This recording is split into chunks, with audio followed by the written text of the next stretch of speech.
In this exercise, and from your startup screen, click on Open, browse to the Chapter 8 folder, and open Chapter 8 Analyzing Heating and Cooling Loads. The design process at this point has progressed past the initial conceptual stage, and we're now looking at doing some more complex heating and cooling load calculations. From the Analyze tab, click on Heating and Cooling Loads. In this view, we can see all the spaces that have been defined in our model. We can see the building type, its location, and the ground plane. In fact, these are the settings that we used when we were doing the energy analysis in a previous exercise. It's also worth pointing out here the overall building construction method is a new feature for Revit MEP 2013. At this stage of the project, the architectural link file may or may not contain analysis properties, which are required to do heating and cooling load calcs. So the new functionality in Revit MEP 2013 is to allow the design engineer to override the properties with an analytical construction. What this means is that if I clear these overrides, Revit will look to the architectural link file for the analytical data. If it doesn't exist, it will then use these methods listed under analytical construction. Putting an override in place means that Revit MEP will use these analytical constructions regardless of the information that is in the architect's file.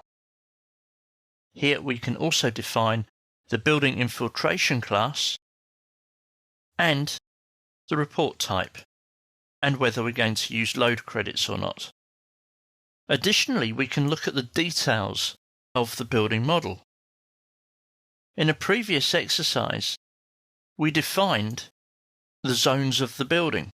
If I select one of them, I can isolate it. So here we can see Level 1 circulation, or Level 1 north external boundary, and so on.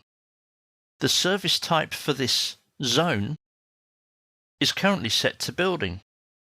We can change this to define our design in more detail. And as we progress our design, we can even select the rooms or spaces and define those space types to give us a higher degree of accuracy in our heating and cooling load calculations. We can also do this to the construction type of that particular space or zone, as well as setting occupancy data and electrical loads. But we don't stop there. We can also look at the individual analytical surfaces of these spaces.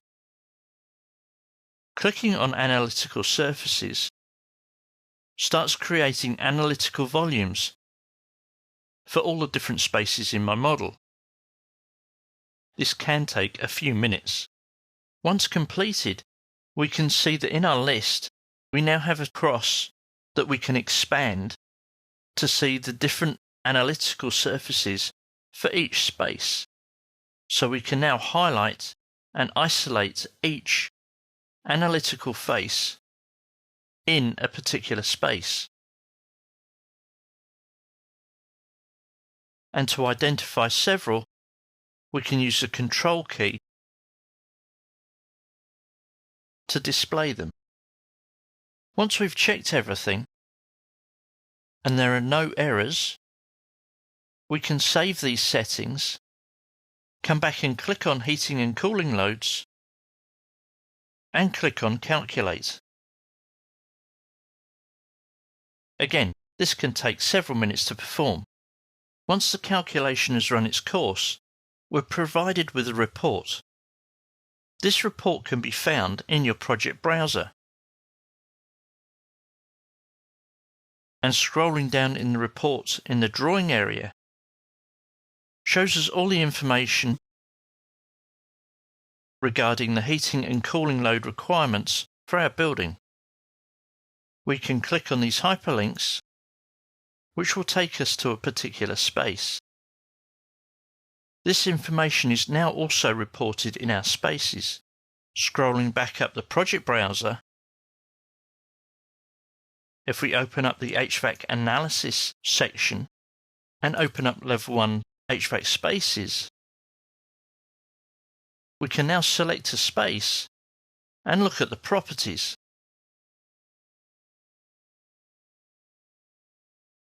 The properties in here, they now reflect the calculations we've just performed.